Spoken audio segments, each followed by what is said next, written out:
simple question, what should I do? And the only reply he got from the rank and file, not the superior officers, was that he should go, he should resign. I think that was the moment that the president realized that he had lost the allegiance of his forces.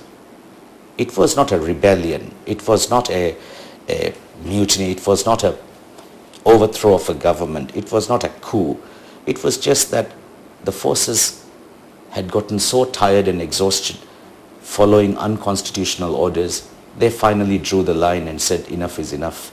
We do not have our allegiance to you anymore. You should go home. Like you said, it seemed like a peaceful transfer of power at the time, and when the president gave his resignation announcement, it seemed like he was resigning voluntarily.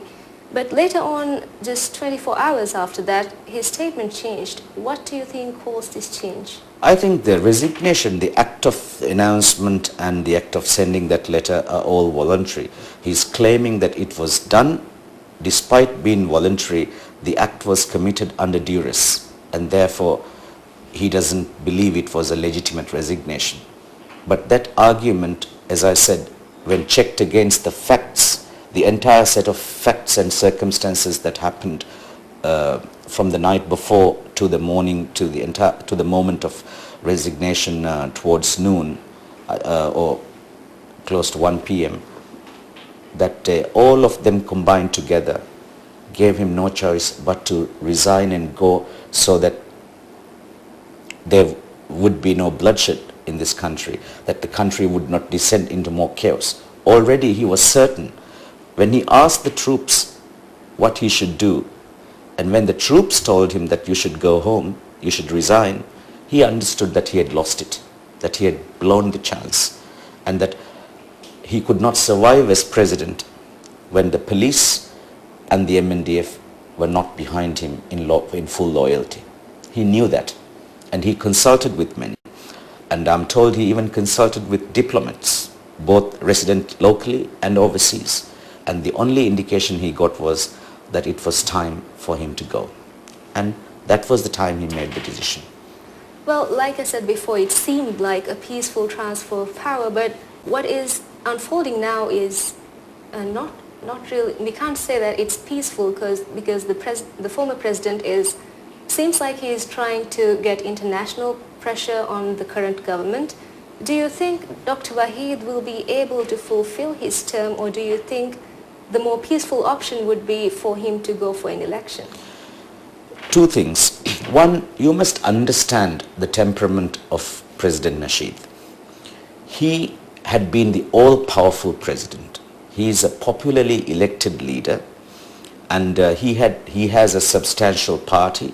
He has a substantial political infrastructure. He has been the government until resignation. So he has the network, the infrastructure, and I'm not sure anyone in this country believed that he might have to go home 2 years before the next election. And I'm sure he himself would have believed, and the entire political spectrum of this country probably would have believed, that this man would be re-elected even in 2013. He appeared to be so powerful. He had a large majority, he had a substantial majority in parliament, and he has a huge party. He is the government, and he has already started his campaign, and the political rhetoric has been all aimed at the next election. The opposition parties are not so united in one common stand. There are several candidates who probably would come, and all factors given, there's every likelihood that he might have believed that he would have even secured the next election. So you're looking at a man who would have had 2 terms at least in office, and he would never have expected to go home, not before the next election at least. So for him to cut short his 10-year rule and then go home in 3 years, and then to go home not after defeating an election, but because he lost the support and faith and loyalty of his troops, is a very sad gesture, is a very sad awakening for him. And naturally he will be agitated. To release all that power, to relinquish all that power, and to suffer defeat in that manner cannot be accepted, and cannot be accepted easily. For a politician even to accept defeat in an election is difficult. And for him as a national leader to go home in such disrepute will be even worse. So you must understand his agitation, his difficulty in accepting the terms of his resignation, the conditions of his resignation, or the circumstances in which he had to go home, and for the abrupt end to his rule in the country. All of this will be translated into vengeance. All of this will be translated into retaliation. All of this will question the legitimacy of a succeeding government. This is what is happening now. I mean, it was expected that this was going to happen. The newly appointed Home Minister, Dr. Jamil, he had openly said that the people who were responsible for yesterday's violence, inciting violence across the country, would be brought before justice. And while MDP majority is still at Parliament, if I'm wrong, it is MDP majority is still at Parliament, and with them accusing the police of brutality, do you think that the newly appointed cabinet would have any chance when it goes for a vote at Parliament? I think it's a misnomer or a misleading fact to say that MDP has a majority in Parliament. No. As one party, they control the largest number of seats. They have 34 registered seats. And there are independents who lean consistently with them. That probably will give them 3 more seats. So their numbers at max would be at 37. This is a 77-member Parliament. So I believe there would still be 41 votes against 37 votes. And if all the opposition and the rest of the independents are united in their support for this government, I'm sure the cabinet nominations wouldn't fail. Well, many say that the opposition was united only against the Nasheed administration, and many doubt that they would remain united throughout the process of establishing the new government. You are also an independent member of Parliament who joined the opposition's efforts against the illegal acts of the government. What do you have to say about this? I didn't first join the opposition against the illegal acts. I took the side of the Constitution, and I appeared in their rally only because I was in favor of the Constitution. And I don't think none of the political parties would have known that I would be going there, because it was a sudden and impulsive decision only known to myself until I appeared there. That said, I believe that each of the the political dynamics have changed. It has shifted dramatically since President Nasheed's resignation. They were united against President Nasheed's government, and they would have probably kept that unity even to the next election, so that they could have a common opposition candidate tackle President Nasheed in a contest. Yet that has changed, and I believe they will still be united in their support for the continuation of this government that had come yesterday.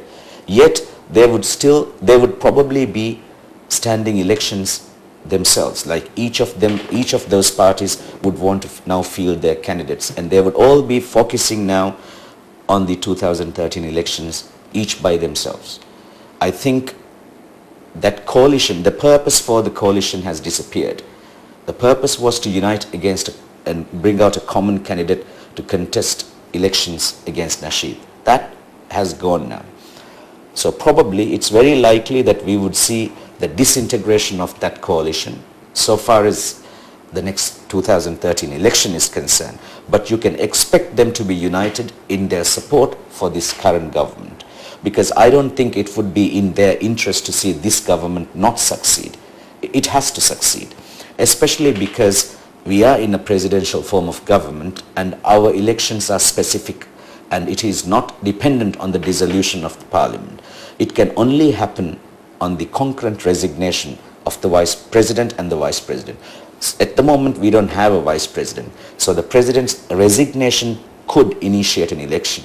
But if he is determined to remain in power, because by constitution, a vice president who takes over from an existing president would be entitled to remain for the remainder of the term of that government. So that means he still has time until 2013, November 10th. So it is totally up to this president to remain. and he has to now nominate a vice presidential candidate, send to parliament, get it endorsed from parliament, appoint that vice president.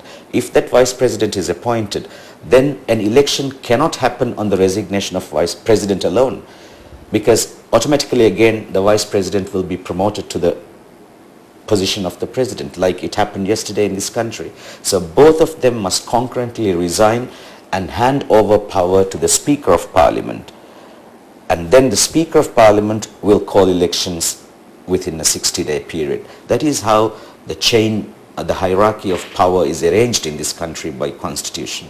So I don't expect the opposition to withdraw support for this government and call early elections. I don't expect that happening. What if the now opposition, the former MDP administration, what if they plan to overthrow the government? I mean, depending on the strength of the crowds that, we saw the strength of the crowds that came out in support of former President Nasheed. Do you think that they might attempt to stage a coup or overthrow the Waheed administration? In all fairness to President Nasheed, I also believe that a government cannot be overthrown except by ballot. It cannot be done on the streets. And I still believe that. Despite what happened day before yesterday, I still believe that.